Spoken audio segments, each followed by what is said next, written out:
बलभद्र सुभद्राभ्यां जगन्नाथाय नमः. हरे कृष्ण कृष्ण कृष्ण हरे हरे, हरे राम राम राम हरे हरे. ராதே ராதே ராதே கிருஷ்ண. ஜெய் ஜெகநாத். இன்றைக்கு 4வது நாள் அத்தியாயம். முதல் நாள், 2வது நாள், 3வது நாள் மகாத்மியத்தெல்லாம் சேர்த்து சுருக்கமாக சொல்லிடுறேன்.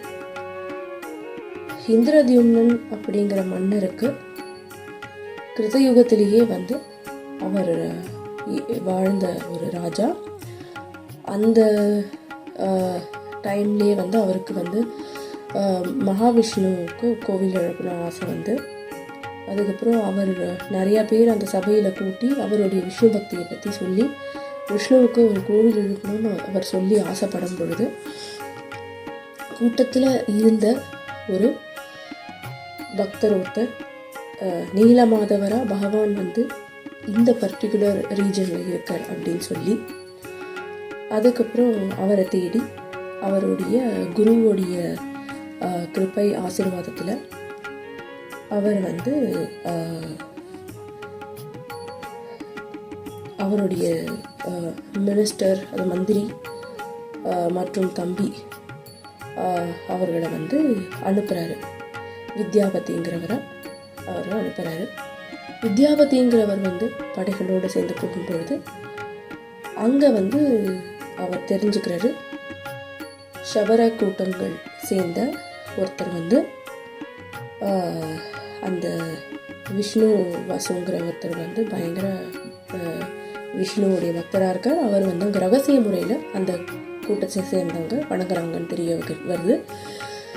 அதுக்கப்புறம் அவர் தெரிஞ்சுக்கிட்டு கிளம்பும் பொழுது சபரரும் இது பகவான் வெளியே வர வேண்டிய நேரம் அப்படின்னு சொல்லி நீங்கள் போய் இன்ஃபார்ம் பண்ணுங்கன்னு சொல்லவும் அவர் கிளம்புறார். கிளம்பினதுக்கப்புறம் அங்கே சாண்ட்ஸ்ட்ராம் வருது, காற்றழுத்த தாழ்வு மையம். அதுக்கப்புறம் தேவர்கள் வணங்க வரும்போது பகவான் இப்படி இந்த நிலைமையில் இருக்காரே காணுமே அப்படின்னு கேடும்பொழுது பிரம்மதேவர்கிட்ட ஒரு அசுரீதி சொல்லவும் பிரம்மதேவர்கிட்ட போய் முறையிடுறாங்க. பிரம்மதேவர் சொல்கிறாரு, பகவான் வர வேண்டிய காலம் வரப்போகுது, நெருங்கிக்கிட்டு இருக்கு, கவலைப்படாதீங்கிறதுக்கப்புறம் அவங்கெல்லாம் அமைதியாகி தேவர்கள் அவங்க வேலைகளை பார்க்க கிளம்பிடுறாங்க. இது வரைக்கும் நம்ம முதல் 3 நாள் அத்தியாயம் பார்த்தோம்.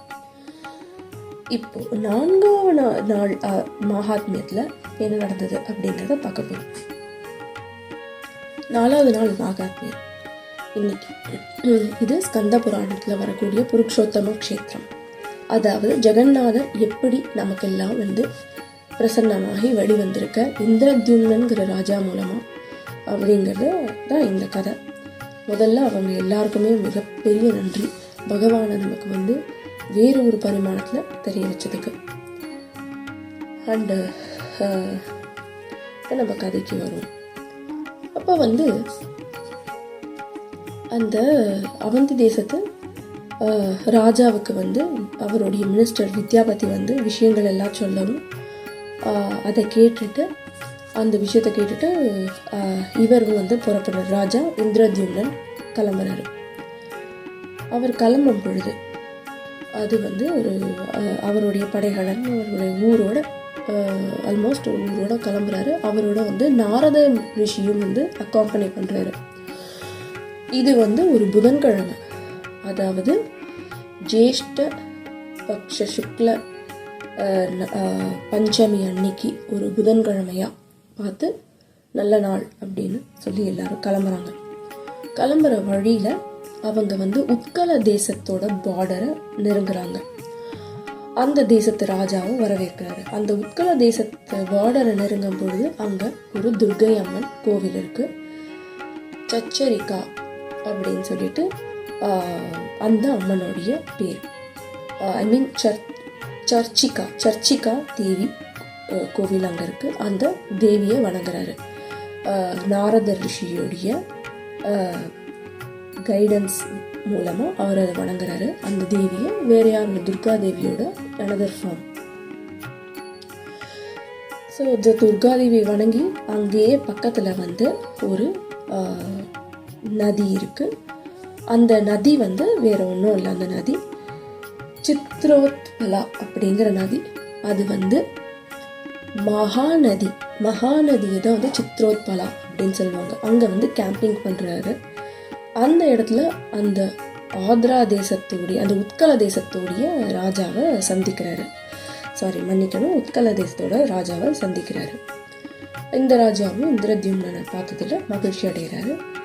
அதுக்கப்புறம் அந்த மாதிரி சந்திக்கும் பொழுது அங்கே இருக்கிற ராஜா சொல்கிறத கேட்டு அவருக்கும் கொஞ்சம் மனசு இதுவாக இருக்குது, சங்கடமாக இருக்குது. என்னடா அது, என்னவோ வந்து இந்த மாதிரி ஸ்டாண்ட்ஸ்ட்ராம் வந்தது, என்ன ஆச்சுன்னு தெரியல, இந்த மாதிரி பகவானுடைய சிலை இல்லை, முழுகிடுச்சுங்கிறாங்களே அப்படின்னு அவருக்கு ஒரு ஏக்கம் இருக்குது. நம்ம எனிவே அங்கே போய் பார்க்கல இல்லையா, ஸோ நம்ம எந்த கன்க்ளூஷனுக்கு வர வேண்டாம் அப்படின்னு சொல்லி அவர் நினைக்கிறாரு. அந்த சர்ச்சைக்கா கோவிலுக்கு போய் முடிச்சதுக்கப்புறம் அங்கேருந்து அவர் கொஞ்சம் தூரம் பிரயாணம் பண்ணி அங்கே வந்து ஏக்கம் ரவணா அப்படிங்கிற ஒரு கோவிலுக்கு வராரு. இது வேறு எதுவும் இல்லைங்க. ஏக்கம் ரவணாங்கிற கோவில் வந்து it's none other than modern Bhubaneswar. Orissa மாநிலத்தில் புவனேஸ்வர் கோவில் மிக பிரசித்தி பெற்ற ஒரு கோவில். அந்த கோவிலுக்கு வந்து வராரு. அந்த கோவிலுக்கு வந்துட்டு பார்த்துட்டு அவர் வந்து அங்கே பகவானை வழிபடுறாரு. அவருக்கு வந்து மன நிம்மதி கிடைக்குது, சந்தோஷமாக இருக்குது. அந்த மகாநதியை தாண்டி போகும்போது அதுக்கப்புறம் இன்னும் கொஞ்ச தூரம் அவர் அப்படியே ட்ராவல் பண்ணி ஒரு இடமா போகிறாரு. அதுக்கப்புறம் பார்த்தீங்கன்னா அங்கே இருக்கிற ஓத்ரா நாட்டு அரசரும் அவருக்கு வரவேற்று அவரும் வந்து இந்த மாதிரி இவர் எதுக்காக வந்தாருன்னு கேள்விப்பட்டு அந்த சாண்ட்ஸ்டார்ம் வந்து இந்த மாதிரி பகவானோட இது இல்லைன்னு சொல்லியிருக்காங்க, நீங்கள் வேணும்னா போய் முயற்சி பண்ணி பாருங்க அப்படின்னு சொல்கிறாரு. இவருக்கு என்ன எல்லாருமே இதையே சொல்கிறாங்களே மாற்றி அப்படின்னு இருக்கு. அப்படியே வந்து கொஞ்சம் தூரம் போகிறாரு. அங்கேருந்து கொஞ்சம் தூரம் போனால் கந்தவாகா அப்படிங்கிற ஒரு நதி வருது. அந்த கந்தவாகா நதியில் அவர் வந்து பக்கத்துலேயே வந்து ஒரு கோவில் இருக்குது. அந்த கோவிலுக்கு போய் பகவான் சிவனை வந்து தரிசிக்கணும்னு நினைக்கிறாரு. அது கோட்டிலிங்கேஸ்வரர் கோவில். அந்த கோவிலில் போய் பகவானை எல்லாரும் வழிபடுறத பார்க்குறாங்க. இவர் சரி நம்மளும் போய் பண்ணுவோம் அப்படிங்கிற போது நாரதர் சொன்ன கைடன்ஸ் படி நாரதரை கூட கூட்டிகிட்டு போகிறாரு. நாரதர் வந்து சொல்கிறாரு போய் வணங்க போனதுக்கு முன்னாடி பிந்து தீர்த்தம் அப்படின்னு அதுக்கு பக்கத்துலேயே இருக்கக்கூடிய ஒரு தீர்த்தத்தில் நீராடிட்டு பகவானை பிரார்த்திக்க கிளம்புறாரு. அங்கே போயிட்டு சுவாமியை பற்றி பாட்டெல்லாம் பாடுறாரு. தன்னுடைய வீணையை வச்சுக்கிட்டு ரொம்ப பயபக்தியோட தன்னை அறியாமல் தன்னை மூழ்கி பக்தியில் அவர் பாடுறாரு, ஆழ்ந்த பக்தியில். அப்போ வந்து அந்த மனம் இறங்கி சிவபெருமான் வந்து குரலாக வர ஒரு குரல், அதாவது இந்த சிவலிங்கத்திலேருந்து ஒரு குரல் வருது. இதுவே பகவான் விஷ்ணுவின் ஆணை, இந்திரத்யும்னன் அஸ்வமேக யாகத்தை நடத்த வேண்டும் அப்படிங்கிறது பகவானின் ஆணை அப்படின்னு சொல்லிட்டு குரல் வருது. அது நாரதருக்கு தெரியுது. நாரதர் வந்து சொல்றார் பாருங்க அப்படின்னு. இவருக்கும் வந்து ரொம்ப ஆச்சரியமா இருக்கு. அதுக்கப்புறம் இந்த பிந்து தீர்த்தத்திலேருந்து 3 யோஜனைகள், நீங்க ராமர் பாதம் கூட நீங்க அந்த இது பார்த்துருப்பீங்க, இத்தனை யோஜனா, அந்த காலத்துலலாம் யோஜனா தான் சொல்லுவாங்க. அந்த நில அளவு, இங்கேருந்து இந்த இடத்துக்கு போகிறதுக்கு இவ்வளோ மைல் கணக்கு கிலோமீட்டர் கணக்கு அப்படின்லாம் சொல்லுவோம் இல்லையா, அதை வந்து யோஜனைகள் அப்படின்னு அந்த காலத்தில் சொல்லுவாங்க. 3 யோஜனைகள் தள்ளி நீலா மவுண்டன், அதாவது நீலா மலை பகுதி இருக்கு, அங்கே தான் பகவான் வந்து இருக்காரு அப்படின்னு சொல்லிட்டு நீலமாதவரம்.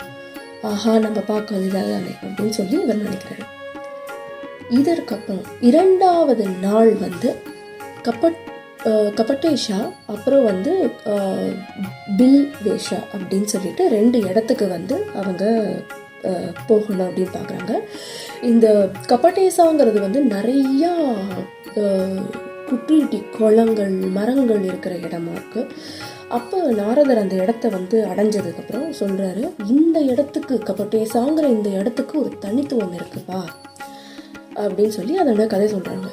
பகவான் சிவன் வந்து கிருஷ்ணர் மேலே, அதாவது பகவான் விஷ்ணு மேலே பயங்கர டிவோஷனலில் இறங்கி அவருக்காக தியானம் பண்ணார். அப்படி தியானம் பண்ணும் பொழுது பகவான் வந்து ரொம்ப சந்தோஷப்பட்டு மனம் இறங்கி பிருந்தாவனத்துக்கு ஈடனையாக அந்த இடத்துல வந்து சிவன் பிரார்த்தித்த அளவுக்கு அங்கே வந்து பிரார்த்தித்த மேனிக்கு அந்த இடத்துல வந்து ஒரு குளம், குட்டை, மரம் இது எல்லாமே வந்து அந்த இடத்துல வந்து ஸ்தாபனம் பண்ணார். பிருந்தாவனம் மாதிரி அந்த இடத்த ஆக்கினார். அது மட்டும் இல்லாமல் இதுதான் ஸ்தல புராணம். அது இல்லாமல் அவர் வந்து அந்த அளவுக்கு உருகி ப்ரே பண்ணி சிவபெருமான் கப்பட்டேஷனாக ஆனார். கப்பட்டா அப்படின்னா டோவ், அதாவது பூரா அளவுக்கு அவர் சுருங்கி சிவபெருமான் தன்னை சுருக்கி சுற்றுற அளவுக்கு விஷ்ணு மேலே பயங்கர டிவோஷனலாக இருந்தார் அப்படிங்கிறத நாரதர் சொல்கிறார். இந்த கப்பட்டேஸ்வருக்கு பக்கத்துலேயே கிழக்கு பகுதியில் ஒரு கடற்கரை ஓரமாக அந்த கிழக்கு திசை நோக்கி வில்வேஷன் இருந்தது. இந்த இடத்தையும் வந்து அவர் பார்த்துட்டு வணங்கிட்டு அதுக்கப்புறம் வந்து வில்வேஷாக்க போகிறாரு. வில்வேஷாங்கிற இடத்துல வந்து கிருஷ்ணர் வந்து தைத்தியாஸ் வந்து அண்டர் கிரவுண்டில் போய் பாதாள லோகத்தில் போய் அவங்களையும் வதம் பண்ணணும். அதுக்கு வந்து பேசேஜ் வேணும்னு சொல்லிட்டு சிவபெருமான் கிட்ட உருகி வில்வ பழத்தை வச்சு வணங்கி சிவபெருமானும் மனம் இறங்கி அந்த பேசேஜுக்கான ரூட்டை காமிச்சு அதுக்கப்புறம் கிருஷ்ணர் வந்து தைத்தியர்கள் எல்லாம் வதம் பண்ணிட்டு துவாரகைக்கு போனார் அப்படிங்கிற ஒரு வரலாறும் இருக்குப்பா இந்த இடத்துக்கு அப்படின்னு சொல்லிட்டு அந்த மகத்துவம் இருக்குன்னு நாரதர் எடுத்து சொல்லவும் அதை கேட்டு அந்த இடத்தையும் வணங்குறாரு இவர் இந்திரத்யும்னன்கிற ராஜா. அப்படியே கொஞ்சம் கொஞ்சமாக அவங்க போய் ஒரு பகவான் நீலமாதவருடைய மவுண்டனை பார்க்குறாங்க. நீலமாதவன் இருக்கக்கூடிய மவுண்டன், அதை பார்த்துட்டு பகவான் கிட்ட வந்து வேண்டுறாங்க. சிவபெருமான் பார்வதி கிட்ட வேண்டிட்டு அந்த மலை மேலே ஏறுறாங்க. இங்கே தான் வந்து பகவான் வந்து சாண்ட்ஸ்டார்ம் வந்து மூழ்கியிருக்காரு அப்படின்னு சொல்லவும் நாரதர் சொல்லவும் அப்படியே மயக்கம் போட்டு விழுந்துடுறாரு அந்த இடத்துலையே. மனசு கவலையில் ஆஹா பகவான் வந்து உள்ளே போயிட்டாரே, எப்படி வந்து அவரை இது பண்ணுறது அப்படின்னு சொல்லி மனவேதனையில் மயக்கம் போட்டு விழுந்துடுறாரு அந்த இடத்துலையே இந்திரத்யும்னன்கிற மகாராஜா. இப்படி ஆகிப்போச்சுதே அப்படின்னு. அதுக்கப்புறம் வந்து நீ கவலைப்படாத, பிரம்மதேவர் சொன்னபடி அவர் வந்து ஸ்தாபனம் பண்ண வேண்டிய டைம் வந்துருச்சு, கிட்டதான் நெருங்கியிருக்கு, அது உன் மூலமாக தான் நடக்க போகுது, சீக்கிரமாக நீ எழுந்துரு அப்படின்னு வந்து நாரதர் சொல்லவும் அவருக்கு ஒரு மன திருப்தி வருது. எழுந்துக்கிறாரு. இங்கேருந்து கொஞ்சம் தூரம் போனால் நரசிம்மருடைய விக்கிரகம் இருக்குது. பகவான் நரசிம்மராக இருக்கார் அவதாரத்தில், நீ போய் பார்க்கலாம் அப்படின்னு அங்கே நரசிம்மர் சிலையை பார்க்குறாரு. பயங்கர டெரிபிளாக இருக்குது அவரோட ஃபார்ம் வந்து. அவ்வளோ ஆக்ரோஷத்தோட ஒரு டிஸ்டன்ஸ்லேருந்து அவர் வணங்கி வேண்டிக்கிறாரு நாரதரோட கட்டளைப்படி இந்திரத்யும்னன் ராஜா. அதுக்கப்புறம் நாரதர் வந்து சொல்லும் படி இந்த இடத்துல வந்து இந்த சாண்ட்ஸ்டார்ம் வந்து பகவான் இதுவானார், உள்ளே போயாச்சு. ஆனால் பிரம்மதேவர் வந்து சொல்லியிருக்காரு இதுக்கு வந்து நீ ஹார்ஸ் சாக்ரிஃபைஸ் பண்ணாதது, அஸ்வமேத யாகம் பண்ணணும் அப்படிங்கிறது சொல்லியிருக்காரு பகவான். அது பகவானுடைய ஆணை கட்டளை, அதை நீ செய்தாக வேண்டும் அப்படின்னு நாரதர் வந்து சொல்கிறார். இது வந்து கோட்டிலிங்கேஸ்வர பகவான் சிவன் சொல்லியிருக்காரு, பிரம்மதேவருக்கு வழியாக வந்திருக்கு, விஷ்ணு பகவானும் இப்போ வந்து சொல்கிறாரு. அதே இடத்துல அசிரீரியா மறுபடியும் வந்து நாரதருக்கும் இந்திரத்யும்னனுக்கும் இன்னொரு முறை வந்து அறிவிப்பு மாதிரி அசிரீரி வாக்கில் வரும் ஒரு குரல், இந்த மாதிரி அஸ்வமேத யாகம் நடத்த வேண்டும் அப்படின்னு. இதுதான் 4வது நாள் மகாத்மியம். 5வது நாள் மகாத்மியத்தில் என்ன நடக்குது அப்படிங்கிறத நம்ம பார்ப்போம். எனக்கு இந்த அருமையான வாய்ப்பு தந்தமைக்கு பகவான் ஸ்ரீ ஸ்ரீ ஸ்ரீ ஜெகநாதர், ஸ்ரீ பலபத்ரர், ஸ்ரீ சுபத்ரா தேவி அவர்களுக்கும், ஸ்ரீ கஷேத்திரத்திற்கும், ராதா மாதவருக்கும், நீலமாதவருக்கும் எனது அநேக கோடி நமஸ்காரங்கள். அனைத்து பக்த கொடிகளுக்கும் வைஷ்ணவர்களுக்கும் அனைவருக்கும் எனது நமஸ்காரங்கள். ଶୈଳ ପ୍ରବଳ ମତ ବାରଣ ପ୍ରବଳ ମତ ବାରଣ ମୋ ଆରତ ନଳିନୀ ବନ